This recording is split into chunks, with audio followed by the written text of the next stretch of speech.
Right then, it's one of those videos today. You know the type. We dive headfirst into the opinions that split the room right down the middle. No news this morning, no transfer buzz, no injury updates or pre-match pressers. So what better time to open the floodgates and get stuck into what you lot are really thinking? Straight from the Ryan 1118 community Discord. Aye, that's right. We've got a whole wee squad over there keeping the chat alive when the news cycle's dry. If you've not joined yet, you're missing out on banter from football and Celtic-specific debates to wrestling, gaming, and even the pro clubs team. Literally anything goes. Anyway, this morning I put the feelers out, asked a lot of you to send your most controversial football takes. And well, you delivered. A bunch of absolute crackers in there. Some I nodded along with, others I nearly spat my tea out reading. That's the beauty of it though, innit? Everyone's got a voice. And today we're putting those voices center stage. Let's talk Celtic. Let's talk the current squad, what needs changing, who needs to go, who deserves another shot, and who's been unfairly judged. Now, let's not waste any more time. The first name that came up, no surprise really, is Reo Hatate. Honestly, what a strange season it's been for him. The guy is one of the most technically gifted players at the club, no question. But, the inconsistency. That's the bit driving folk mad. One week, he looks like he could run the show in the Champions League. The next, he's invisible. There's a lot of talk going around that his time at Celtic might be up. Some saying it's time to cash in, that he's not pulling his weight. And then others saying the complete opposite, that he's being unfairly targeted and still has a lot more to give. One of the comments that caught my eye compared him to the kind of player who's brilliant on his day, but has far too many off days. And I get that. We've all said it, on his day. But when are those days coming? The worst part is we know what he's capable of. That's the frustration. We've seen it. We've watched him boss games, thread passes. No. One else can see score screamers, but then it all disappears and you're left wondering what's happened. Is it a confidence thing? A fitness thing? Maybe a bit of both. There's folks saying he should be sold in the summer, and maybe there's logic in cashing in when the value's decent. But I always say be careful what you wish for.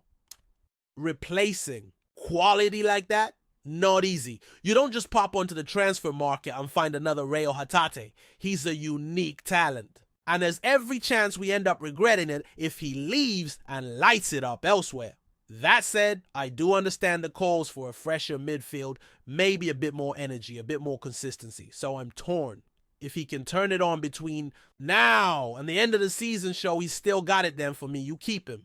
Build around him even. But if we get to summer and he's still blowing hot and cold, I won't be surprised if the club makes a move. Now, on the total flip side, I saw someone say Hatate has actually been better than Matt O'Reilly this season. Even said he's been the best midfielder we've had. Now, I respect the boldness, but I can't back that. I really can't. O'Reilly's levels have been far higher for me. Callum McGregor as well, the heartbeat of the team. Hatate's importance isn't in question, but he's been the most frustrating out of the lot. You see glimpses, but they're not enough. Still credit where it's due. He has popped up with important goals and assists, and his style of play definitely adds something different. That brings us to another big claim I saw. The idea that Cameron Carter-Vickers Hatate and even Matt O'Reilly will all be moved on in the summer. Now look, I don't like the phrase will be moved on. Makes it sound like we're chucking them out the door clearinghouse. Especially with Carter-Vickers. The guy's been a rock for us. If he goes, it better be for serious money, and even then I'll be gutted. He's the kind of player you build your defense around season after season. As for Hatate and O'Reilly, well, I can see it. If bids come in that match the club's valuation, and if the players themselves are tempted by the move, then maybe it happens. But if we're serious about progressing in Europe, we've got to stop hitting reset every window. You don't build a squad by constantly selling your best talent. A dip in form doesn't mean a player's done. Everyone has patches. Doesn't matter if it's Reo, if it's O'Reilly, even if it's Kyogo. Players go through spells where things just don't click. Doesn't mean they're finished. Speaking of spells, one opinion that got me thinking was about Nicolas Kuhn. One guy reckoned he only turned it on for the Bayern Munich match as if he was auditioning for a move to the Bundesliga or trying to catch the eye of the national team, and after that switched off. Now I just don't buy that. He's been brilliant for us this season. His output, his energy, his link up. Maybe it's dipped a bit recently, but that's true for half the team. Form is temporary. And let's not forget he's still contributing. Assists are there even if the goals have slowed down. There's also been a bit of healthy competition from Yang, which should push Kuhn to find another gear. But to say he's not trying anymore, that's unfair. I think the entire team's tempo dropped off recently. Maybe a bit of complacencies. Crept in, maybe. It's the grind of the season catching up. Whatever it is, it's not down to one player. Kuhn's still a key part of this side, and I've no interest in replacing him just because of a few quieter games. Reinforce the wings? Absolutely. But don't write off someone who's clearly got the ability.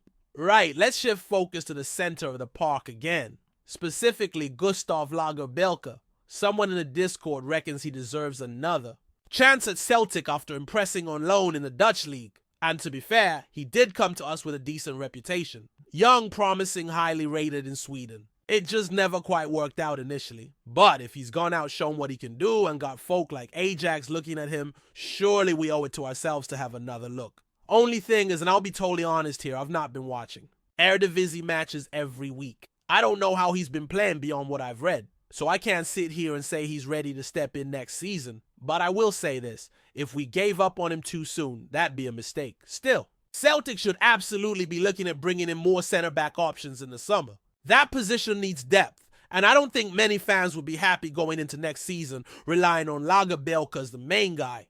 Worth a look, but not the full solution. Another name getting love is Paulo Bernardo. Someone said he should be starting every game once he's fit again. Now that might be pushing it, but I get the sentiment. A lot of fans are missing what he brings to the team. The calmness, the control, the little touches that keep us ticking. And let's be real, the midfields looked a bit lost without him. Of course we can't just throw him into every game. The second he's back, fitness has to come first. But if he hits the ground running, he should absolutely be in the mix for starts. Now, before we move on, there's one name that just won't seem to leave some folks' lips. Giorgos Giakoumakis. I swear it's 2025 and we're still talking about him like he's just away on loan. I've said it before and I'll say it again. We need to let it go. He's gone. He's not coming back. But since his name popped up again in the Discord, let's give it a proper look one last time.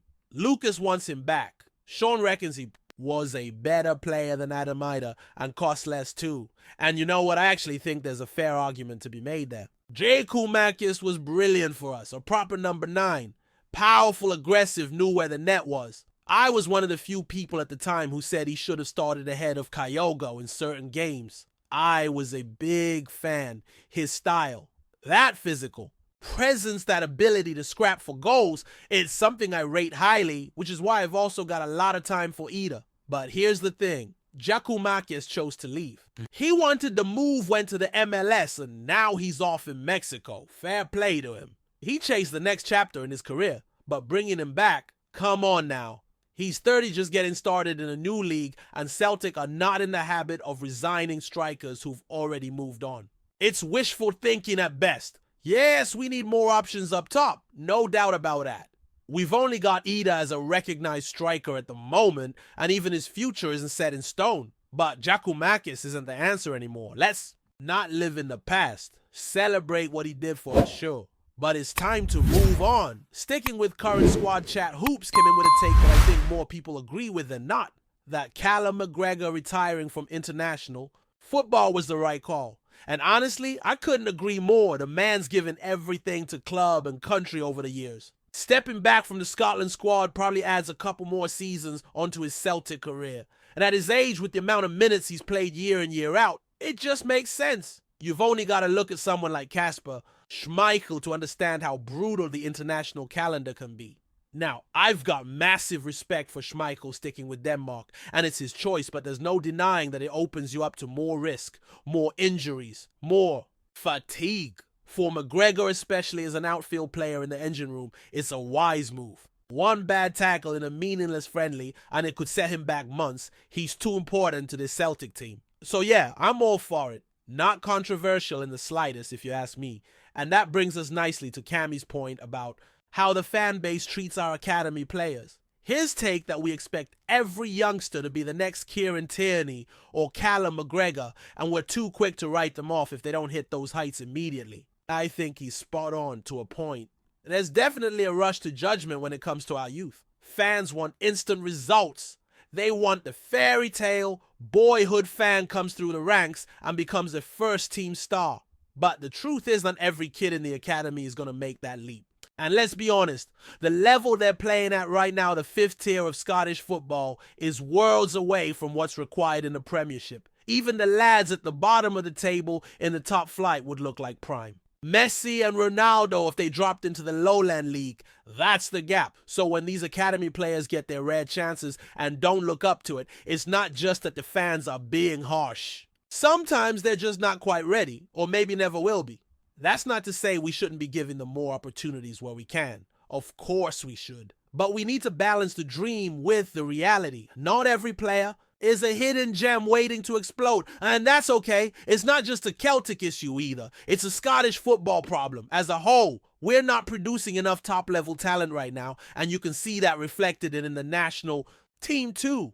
So I give the kids a chance when the time's right. But let's not pretend every one of them is the next superstar in waiting. Now shifting gears a wee bit. Let's get into the historical takes. We had a spicy wee exchange in the Discord between Adam and Luke, both going back and forth over which Celtic era was better. Adam reckons one specific period was more enjoyable than the current Brendan Rodgers reign. Luke, on the other hand, said the Ange Postecoglou era was overrated and that his lack of success in Europe proves it. Now look, here's the thing. This kind of debate doesn't have a right or wrong answer. It's all down to personal experience. What felt more enjoyable to you? That's the key. It's not about stats, trophies, or whatever. It's about the feelings, the match days, the memories. For me, and this is just my take, I've enjoyed Brendan Rodgers' time in charge more than any other. Especially this season. The European campaign was one of the best feelings I've had as a Celtic fan in a long time. I went to Munich. I saw us almost pull off the impossible. I saw us go toe-to-toe with big teams at Parkhead. I've not felt that buzz in years. Ange brought a lot of joy, don't get me wrong. That style of play, the energy, the culture he built, it was fantastic. But for pure raw enjoyment, I think this Rodgers run just edges it. Only just though, still both eras were brilliant in their own right. And that's the beauty of being a Celtic supporter in recent times. We've had so many good spells, we're spoiled for choice. So if someone else says Ange's time was better, I'm not going to argue. We've all got our own favorite chapters, but let's maybe cool it with the overrated chat. That guy brought a lot of joy back to the club. That deserves respect even if European results didn't match the domestic dominance. And finally, the boldest claim of the day, one that stopped me in my tracks. Cam said that next season the momentum will shift and Rangers will push us all the way. Maybe even win the league. Now listen, if you're a Rangers fan, fair enough. You're entitled to that hope. But if you're a Celtic fan saying that with a straight face, I've got to ask, what are you basing it on? Every single year we hear the same prediction. That this is the season, it all changes. And then what happens? Celtic lift the trophies, Rangers finish second, and the cycle repeats. I'm not saying they won't come good eventually. It's football, these things happen. Power shifts. But to say next season is the one, that's confidence, I'll give you that. But I don't see the evidence for it. Not yet. This so-called takeover at Ibrox might shake things up in the long term. But it's not Football Manager. You don't just come in, spend hundreds of millions overnight and flip the table. There's regulations, dead existing contracts. It takes time. And Celtic are miles ahead for a reason. That gap doesn't close just because someone signs a check. The day might come when Rangers win the league again. That's the nature of football. But saying it's going to happen next season feels more like wishful thinking than informed prediction. Let's wait and see, shall we? Before we proceed, subscribe to our channel and enable notifications to receive all exclusive news about Celtic FC. Don't miss any details about your favorite team.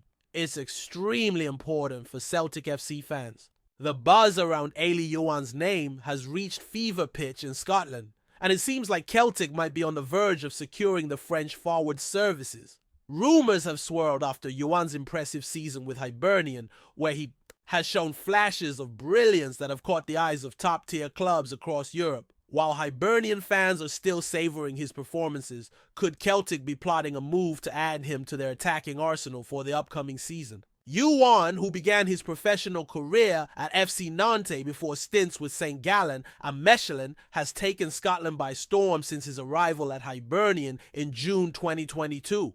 The Frenchman's technical ability and pace have made him a key player in the Premiership, and now Celtic appears to be testing the waters for his signature. With his loan spell set to become permanent at Hibs this summer, will Celtic be the club to make a move that would see Youan trade in green for another shade of green?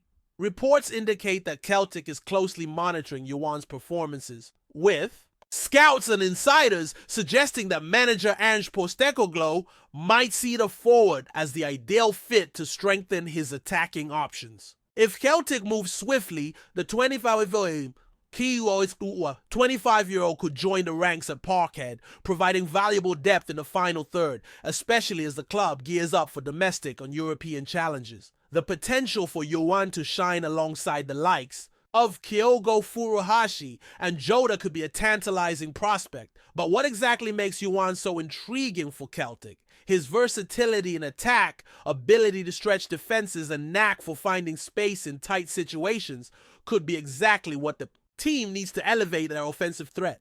With the hoops already stacked in midfield and defense, securing a clinical forward like Youan would be the finishing touch on what could be a title-contending squad. As speculation grows, Celtic fans are left wondering, is Elias Youan really the forward they've been waiting for? If the club makes the move, it could be a game-changer for their ambitions both domestically and in Europe. The clock is ticking, and all eyes are on Parkhead as the situation develops. Hello, fan! Don't forget to like and subscribe to the channel, as it means a lot to Celtic FC. Also, share your opinion about the news in the comments below. See you in the next video.